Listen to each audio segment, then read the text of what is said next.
जय हिंद प्यारे बच्चों, कैसे हैं आप सभी। आशा करते हैं कि आप सभी स्वस्थ होंगे और एग्जाम की तैयारी बहुत ही अच्छे ढंग से चल रहा होगा।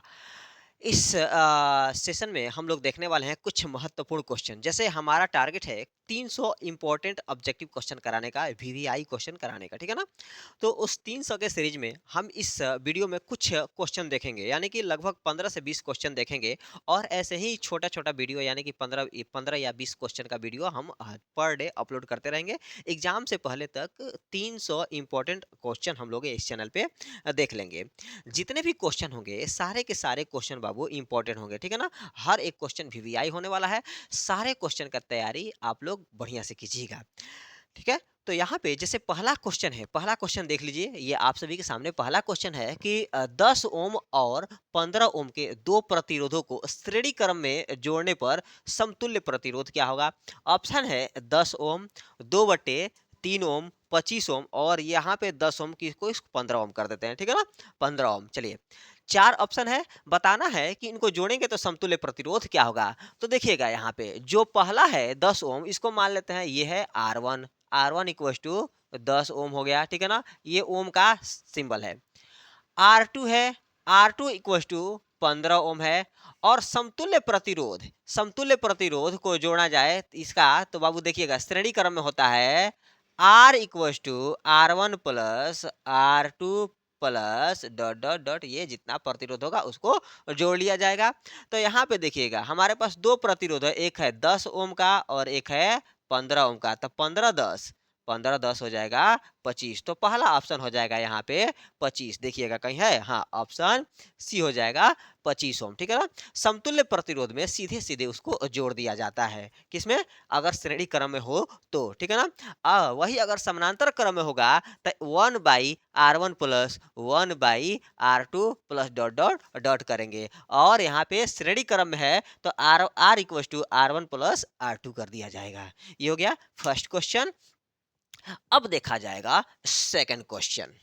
हर एक क्वेश्चन इंपॉर्टेंट होने वाला है, जरा ध्यान से देखते रहिएगा।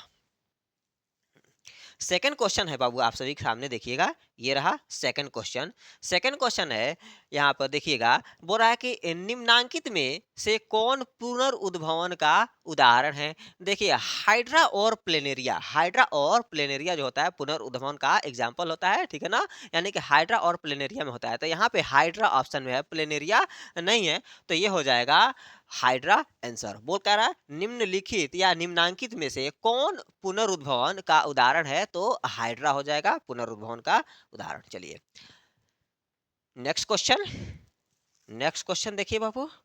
अगला क्वेश्चन यहाँ पे ये है, आ, बोल रहा है कि 12 वोल्ट विभवांतर के दो बिंदुओं के बीच 12 वोल्ट विभवांतर के दो बिंदुओं के बीच 3 कूलाम आवेश को ले जाने में कितना कार्य होगा।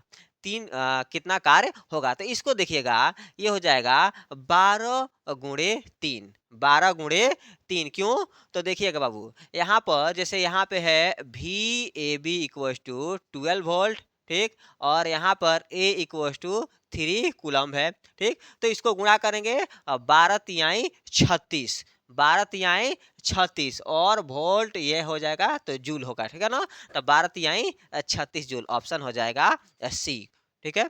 यहाँ पे देखिए बोल रहा है कि 12 वोल्ट विभवांतर के दो बिंदुओं के बीच 3 कूलाम आवेश को ले जाने में कितना कार्य किया जाएगा, तो ये 36 जूल कार्य किया जाएगा। आइए नेक्स्ट क्वेश्चन देखा जाए। नेक्स्ट क्वेश्चन, जैसे क्वेश्चन को हम थोड़ा शॉर्ट में ले जा रहे हैं, ज़्यादा अच्छा समय नहीं लेंगे, नहीं तो बहुत लंबा वीडियो हो जाएगा। बोल रहा है कि त्वरण का एसआई मात्रक क्या होगा। अगला, त्वरण का एसआई मात्रक क्या होगा। अगर किसी को पता है तो बहुत अच्छा है, नहीं पता है तो याद कर लेना है बाबू। त्वरण का एसआई मात्रक क्या होगा। तो त्वरण का एसआई मात्रक यानी कि एक्सेलरेशन का एसआई मात्रक होता है metre per second square. Metre per second square होता है त्वरण, यानी कि एक्सेलरेशन का एसआई मात्रक होता है बाबू metre per second square, option C हो जाएगा। अब देखा जाए बाबू next question, question number 5। Question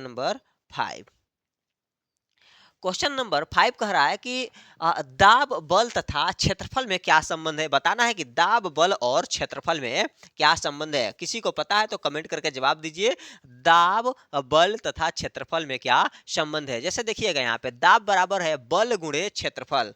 यहाँ पे पहला ऑप्शन है दाब बराबर बल गुणे क्षेत्रफल। दूसरा है दाब बराबर बल बटे क्षेत्रफल। तीसरा है दाब बराबर क्षेत्रफल बटे बल। और चौथा ऑप्शन है दाब बराबर बल प्लस क्षेत्रफल। तो बाबू ये जो संबंध है सेकंड वाला सही है। दाब बराबर होता है बल बटे क्षेत्रफल। दाब बराबर बल बटे क्षेत्रफल होता है, तो ऑप्शन बी होगा। नेक्स्ट क्वेश्चन, क्वेश्चन नंबर 6 है।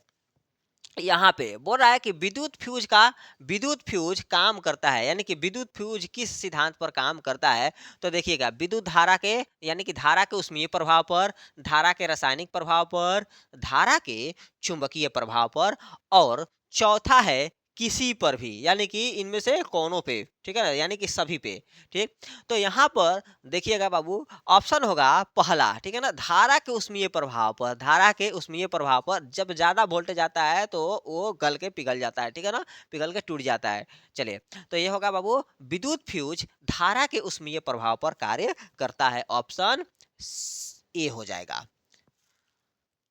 अगला क्वेश्चन क्वेश्चन नंबर 7 है। क्वेश्चन नंबर 7 कह रहा है कि यदि किसी नरम लोहे को धारावाहिक कुंडली के गर्भ में रख दिया जाए तो क्या बन जाता है, या क्या बन जा, ठीक है ना, क्या बनता है बताना है। ठीक है, चलिए फिर से क्वेश्चन पढ़ लेते हैं। यदि किसी नरम लोहे को धारावाहिक कुंडली के गर्भ में रख दिया जाए तो क्या बनता है?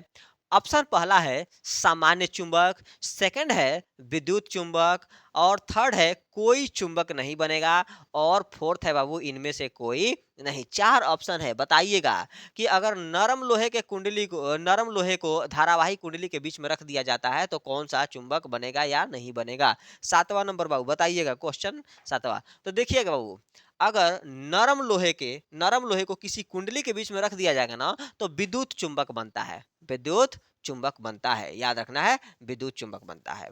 अगला नेक्स्ट क्वेश्चन देखा जाए। क्वेश्चन नंबर 8 यहाँ पे देखिएगा, बोल रहा है क्वेश्चन नंबर बाबू 8 देखिए कि कैल्शियम कार्बाइड जल के साथ अभिक्रिया कर देता है। कैल्शियम कार्बाइड जल के साथ अभिक्रिया करके देता है। पहला ऑप्शन है मीथेन, इथेन, एथीन और एथाइन।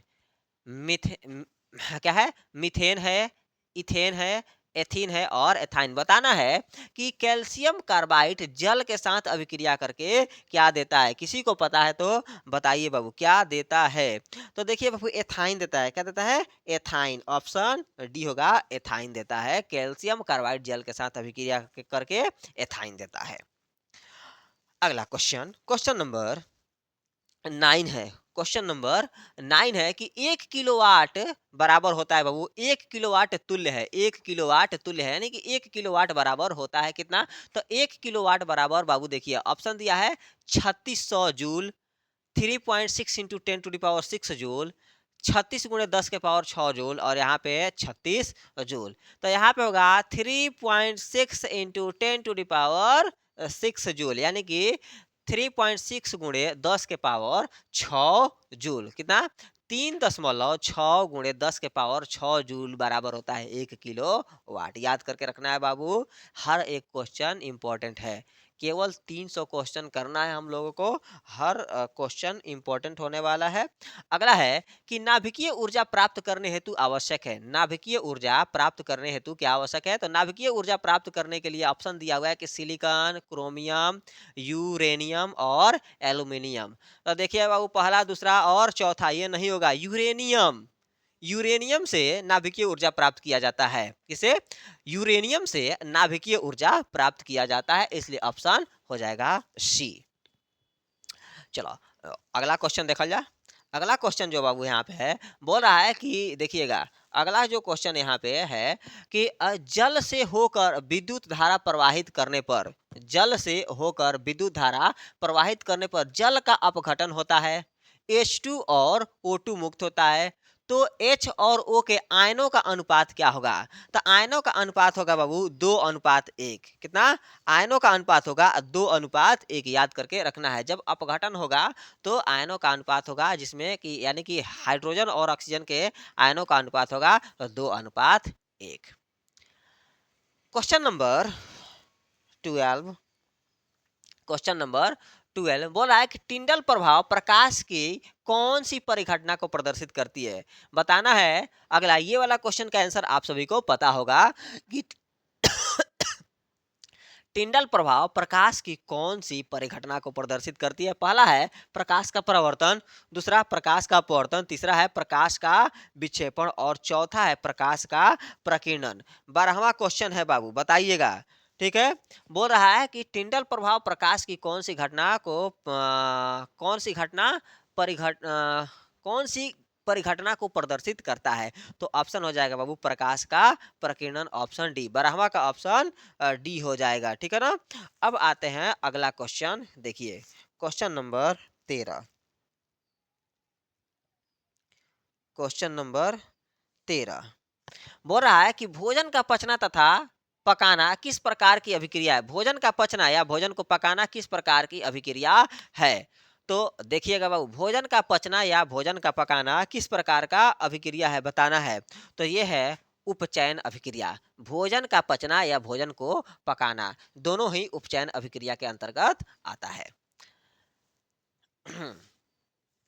अगला क्वेश्चन नंबर 14। क्वेश्चन नंबर 14 है कि जल का परमाणविक द्रव्यमान होता है। जल का परमाणविक द्रव्यमान कितना होता है? तो जल का परमाणविक द्रव्यमान होता है 18 एएमयू। ठीक है ना।